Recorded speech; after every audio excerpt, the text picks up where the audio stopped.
Dire que la musique est haram, c'est un raccourci qui peut porter à confusion, parce qu'en réalité, c'est les instruments de musique qui sont haram. Du coup, cette interdiction, elle est bien plus profonde et elle a une plus grande sagesse derrière. Et si tu veux vraiment comprendre pourquoi, eh bien, écoute attentivement et écoute sincèrement. J'ai été musicien pendant 18 ans et alhamdoulilah, je ne le suis plus. Et je vais pouvoir t'expliquer pourquoi est-ce que les instruments de musique sont haram. Et t'en fais pas, je vais expliquer d'une manière très simple et on va aller droit au but, Inch'Allah. Le dernier messager d'Allah, sallallahu alayhi wa sallam, a dit: il y aura parmi ma communauté des gens qui rendront licite l'adultère, la soie pour les hommes, le vin et les instruments de musique. Et ce qui est très subtil dans cette interdiction, c'est que les instruments de musique mènent à deux grands péchés. Ça peut mener à l'ostentation, mais le pire, c'est que ça mène au shirk. Et le shirk, ce n'est pas juste un péché en islam, c'est le plus grand péché en islam. Le shirk, c'est du polythéisme, c'est le fait d'associer des partenaires à Allah, c'est le fait de mettre un intermédiaire entre la créature et le créateur, le fait de chercher refuge auprès d'autre chose que le créateur.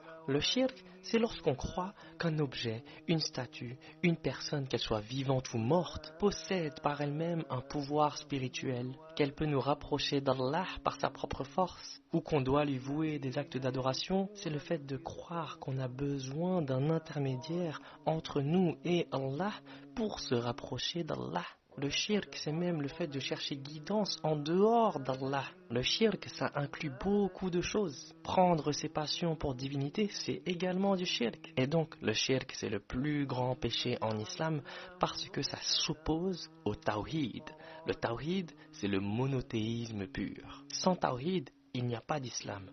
Donc si le shirk s'oppose au tawhid, alors le shirk s'oppose à l'islam. Et donc voilà, si tu as compris cela, tu as compris une grande partie de l'interdiction. Maintenant, je vais t'expliquer cela plus en détail. Comme je l'ai dit au début, c'est pas juste la musique qui est haram, c'est les instruments de musique qui le sont. Et donc, avant même que l'auditeur soit concerné par cette interdiction, c'est le musicien d'abord qui est concerné, parce que l'instrument de musique devient un rival avec le Coran, avec la parole d'Allah. Il prend la place dans le cœur jusqu'au point où le musicien va chercher refuge auprès de sa musique, auprès de son instrument, que ce soit dans les moments de tristesse ou de joie. Petit à petit, cet instrument-là va remplacer Allah dans le cœur du musicien.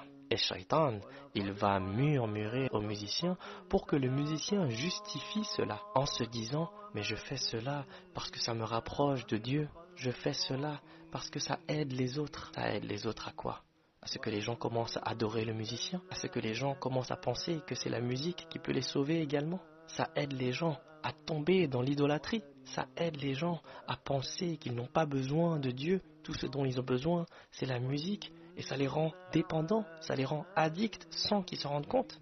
Est-ce que c'est une vraie aide du coup? Et je n'ai même pas besoin de parler de l'état de l'industrie de la musique pour expliquer que c'est haram. Je n'ai même pas besoin de parler des chansons avec des paroles terribles pour expliquer que c'est haram.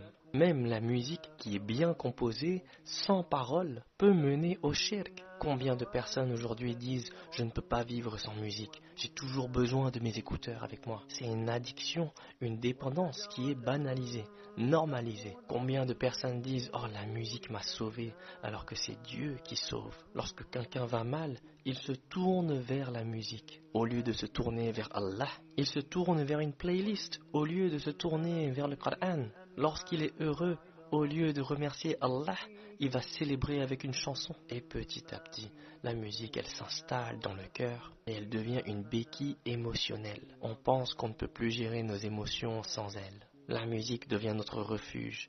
Allah n'est plus notre refuge. Les gens ont besoin de la musique lorsqu'ils marchent, lorsqu'ils conduisent, lorsqu'ils cuisinent, même pour s'endormir. Et au final, ils se souviennent plus des mélodies ou des paroles, des chanteurs et des musiciens, plutôt que de la parole d'Allah. La musique, elle prend tellement de place dans le cœur qu'à n'importe quel moment, on peut avoir la mélodie ou les paroles d'un artiste qui apparaît dans notre tête, alors qu'on n'a jamais choisi d'écouter certaines chansons. Mais vu que c'est joué partout, au bout d'un moment, on s'en souvient. Et petit à petit, on oublie la parole d'Allah.